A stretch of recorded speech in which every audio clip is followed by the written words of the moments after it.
Good morning. Glad you all could be out this morning with us. We are continuing our studies on Jesus' parables. Our text will be taken from Luke chapter 8, 4 through 8. We'll be into that in a little while. A Georgia farmer, ragged and barefooted, was standing on the steps of his tumble-down shack. A stranger stopped for a drink of water, and just to pass the time, he asked, "How's your cotton coming along?" "Ain't got none," replied the farmer. "Did you plant any?" asked the stranger. "Nope," was the reply, "afraid of boll weevils." "Well," continued the stranger, "how's your corn?"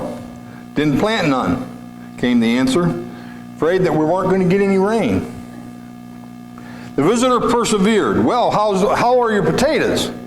"Ain't got none. Scared of potato bugs." "Really? Well, what did you plant?" pressed the stranger. "Nothing," was the calm reply. "I just played it safe."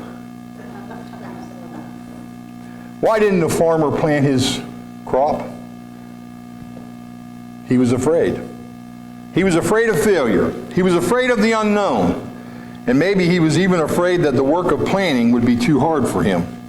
So, he just didn't plant anything. There are many Christians who won't talk to anyone else about their faith. The seeds of Jesus. That's what the title of my sermon is today, The Seeds of Jesus. They're afraid. They're afraid of failure and rejection. They're afraid of the unknown. And maybe they're afraid the work is too hard for them to do. They're unsure and afraid, and so they just don't. However, from what Jesus tells us here in Luke 8, Christians really don't need to be unsure and afraid. The task of casting the seeds of the gospel just isn't that difficult. Think about it. Unlike that Georgia farmer in our illustration this morning, the farmer in Jesus' parable was not in the least bit troubled. Was the farmer that Jesus mentioned concerned? No. He was not concerned about the seed he had. He was not concerned about throwing the seed anywhere and everywhere he could. He didn't even bother to plow up the ground. They didn't in those days. We call it no-till farming, but the people in that day called it farming. This farmer threw the seeds on the weeds, on the footpath, beside his field, on the shallow ground, and on the rich land. The seeds landed everywhere.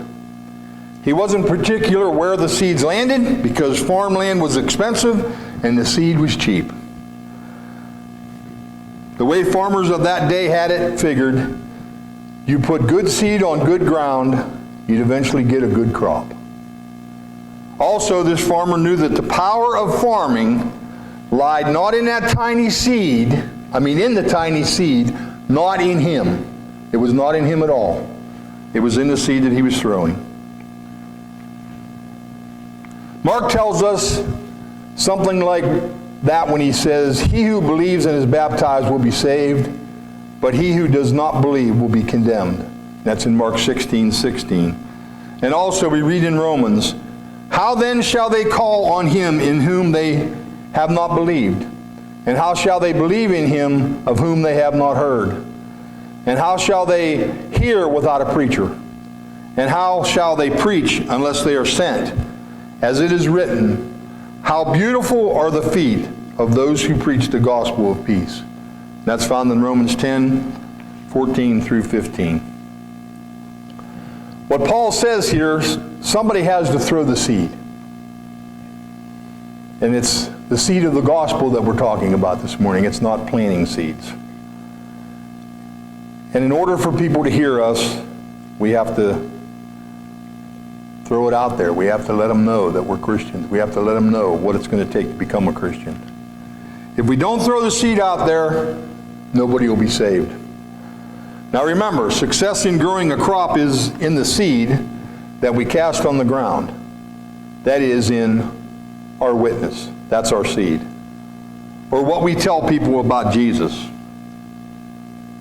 Not in us. It's not in us or our ability. It's just in the words that we speak. A man who had once been skeptical told of how he became a Christian. He said that the church he had occasionally attended had begun to stress the importance of witnessing to people about Christ. One particularly slow young man in the congregation took the idea to heart. When this boy approached him, the boy asked him if he wanted to become a Christian. Almost rudely, he replied, "No." The slow-witted boy looked at him for a moment and then responded, "Well, then you can go to hell," and turned around and left. Because that unskilled, slow-witted boy was willing to throw out the seed, that man eventually became a Christian. Something else this parable tells us is success in farming not only depends on the seed, it depends on the soil. Please turn your Bibles to Luke 8, 4 through 8, which I mentioned before. And when a great multitude had gathered, and they had come to him from every city, he spoke by a parable. A sower went out to sow his seed, and as he sowed, some fell by the wayside, and it was trampled down, and the birds of the air devoured it. Some fell on the rocks, and as soon as it sprang up, it withered away because of lack of moisture. And some fell among the thorns, and the thorns sprang up with it and choked it out. But others fell on good ground, sprung up, and yielded a crop 100-fold. When he had said these things, he cried, "He who has ears, let him hear." I'm going to do a demonstration right now. And what we're going to do this morning is we're going to pretend like these jars are the soil. The good soil, the weedy soil.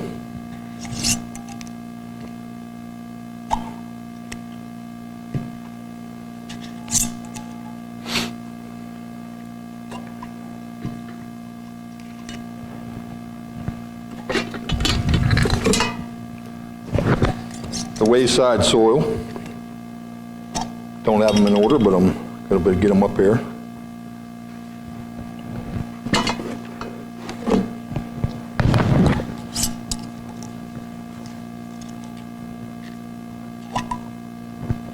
Now each one of these jars have a purpose. Each one of them is a soil.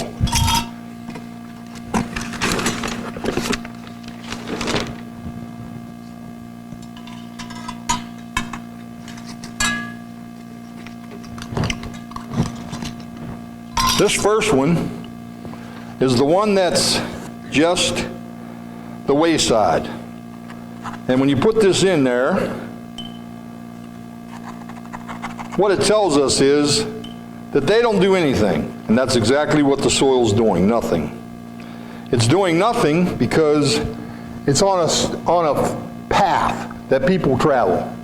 And as I mentioned, the path is trampled down, so the roots, the seeds can't take root. So the birds just come along and eat them all, is what they do. And then the second one represents the stony soil. And in this one, when you throw the soil and you throw the seeds together, you get just a little foamy action. But then they just go away. And that's because there's not much topsoil there.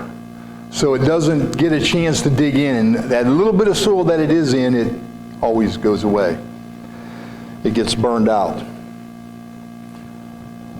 And sometimes this is someone you might talk to.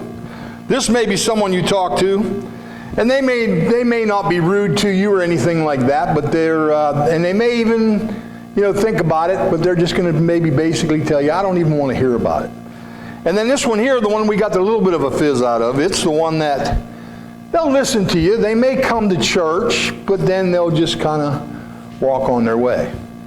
And then the third one we have here represents the weedy soil. And what it is wasn't supposed to do that. It was only supposed to come up level. I practiced it 3 times and I still did it. So, but it was only supposed to come up level with the top, because what it's supposed to represent is someone that you talk to. You bring them to church. They come to church with you. They believe. They're baptized. And then all of a sudden, they didn't get the weeds out of their life. So the weeds choked out their Christianity. And that's where they went. They were gone. Now this one is supposed to do what that one did. So hopefully I didn't have them mixed up. This is the 4th jar, and this is the good ground. And that's what it's supposed to do. The good ground is someone that God is looking for. God is looking for that person. And there was a poll took among Christians that were believers. And these teenagers all claimed to be Christians. They all claimed to be believers. And about 70% of them indicated that they didn't believe that God's truth was absolute.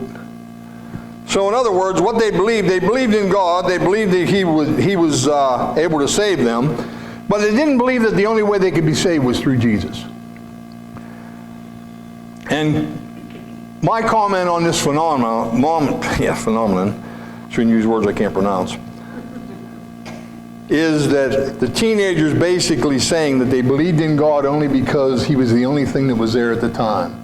And if something comes along that's better, they'll just give it up and go with that and give up God is what they're going to do. So we have to remember those 3 jars. I'm sorry the 3rd one made the mistake, but I practiced it 3 times before I did. So, but what we need to think about is, and my point is, go ahead and turn it off again. I'll go back up to this.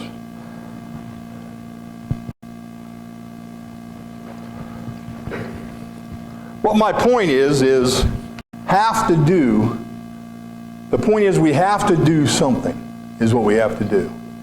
And if we just sit back and don't do anything, then we're going to have the same response as those first 3 jars had, if the 3rd one would have been right. It would have just bubbled to the top and stopped. You know, the first one is just, there's no chance of it doing anything. So there's going to be people in the world that are going to be like that. We're not going to be able to get through to them no matter what we do. But you planted the seed. You understand what I'm trying to say? The second one you plant the seed, it comes up, and it may never materialize into anything. Other than maybe they'll come to church with you a couple times. And what we have to think about is that good ground. The good ground is what we need to be for God. We need to make sure that we take care of talking to our friends. Let's go over a few points that we can think about that we can do. And I want you to think about this in your mind. And I want you to think about this lesson this week and do something. You can invite a friend to church. How many people here have invited people to church and they didn't come? I hope a lot of you have. How many have invited people and they did come? See, we have just a little bit lesser response on that one, but the idea is we don't quit inviting them. That's the thing. And I'm not saying you harp on the same person, which sometimes isn't a bad idea, but the idea is there's many other things that we can do. And I think the main thing on that list that we can do is pray. We have to pray for those people in our lives that are lost. We have to pray for them earnestly, as the Bible tells us. Pray for them without ceasing, as the Bible tells us. We can pass out those channel cards. We tape all of our sermons, we put them on the churchofchristchannel.org. We can pass those out, or just anonymously leave them on the table when you go to a restaurant or anywhere else. Set up a Bible study in your home. Have any of you ever thought about that? Getting your neighbors together and say, hey, how about coming over on Tuesday night and we'll have a Bible study together. Or I have those other cards in the back that you can pass out also that gives you the plan of salvation on them. But please, this week, think about that. Think about what Jesus was trying to tell his disciples, and he was trying to tell everybody that was in the crowd about these soils. And one thing that we know about Jesus is every time he taught something, he taught it with an example of things that they knew. Everybody in the crowd were farmers, because if they weren't, they would starve to death. They were farmers. They raised animals. They may not have been that type of farmer. They may have been the type that raised animals instead. But most of them raised their crops and their animals to eat. Unlike us, we have it convenient. We go to the store and buy it. But if we use this as an example, this soil as an example, which Jesus did, we can see where the work has to be put into it. And each one of those soils, the farmer never cared about where he threw the seed. He never cared where he threw it. But did he throw it? Yes. That's the question we have to ask ourselves this morning. Are you throwing the seed? The farmer didn't care whether it fell on the wayside. He didn't care whether it fell on the stony soil. He didn't care whether it fell in the weedy soil. And the only one he did care about was the good ground, but he threw it everywhere. He scattered it everywhere. And if we think about it, 3 of those jars out of the 4 had some kind of a response other than the first one. All 3 of the last ones had a response of some sort that lets you know that you're on the right track. What is the number one reason we don't spread the gospel? Who likes to be rejected? I don't. If you all laid down on a pew and went to sleep right now, or you got up and walked out, it would make me feel pretty bad. That would be rejection, right? And that's what we have to overcome. And I'm talking to myself here this morning also.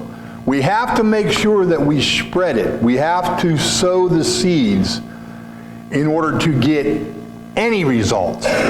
Because if we don't do anything, what result are we going to get? Nothing.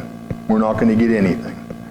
So if you're talking to your neighbor this week, or if you get into a conversation in the grocery store with somebody, hand them one of the cards. If that's the least that you can do, just do that. Hand them one of the cards. Maybe they'll get on the website and look at one of the sermons, and maybe they'll come to church. Who knows? Maybe they'll rip it up and throw it away. Me and Mary were in Sam's Club's parking lot the other day, and we were loading our van, and a lady walked up to us and handed us a flyer. So I reached in my pocket and I said, "Here, I'll trade you." And I gave her one too. And that's the things that we have to do. We have to make sure that we're doing that. And I'm not saying that you have to become a fanatic, because when I worked in the steel mill, we had a guy that he was so fanatical that he would just, and maybe that's the way we should be. I don't know. Maybe you should just push it to the limit. But if you push it to the limit, you're pushing it to the point where you're going to push him away rather than have him come. In closing this morning, I want to share with you a couple illustrations they kind of contrast each other. In the 13th century, Nicola Polo, father of Marco Polo, was visiting the court of the grandson of Genghis Khan, Kabula. I guess that's how it's pronounced, Khan. He was the emperor of China, and he had met Europeans before. He was delighted to meet this visitor from Venice, and he was strongly impressed by the religious faith of this man. Therefore, he sent a letter back to Europe urging that some educated men be dispatched to instruct his people in the teachings of Christianity. But because of the political upheaval and infighting that was taking place in Europe, there was a long delay in anybody coming. In the end, only 2 representatives of Christianity were sent, and even they lost heart and soon turned back. And because of that failure of the church of that day, Kabula Khan turned instead to Buddhism, and that has been the predominant religion in that area to this day.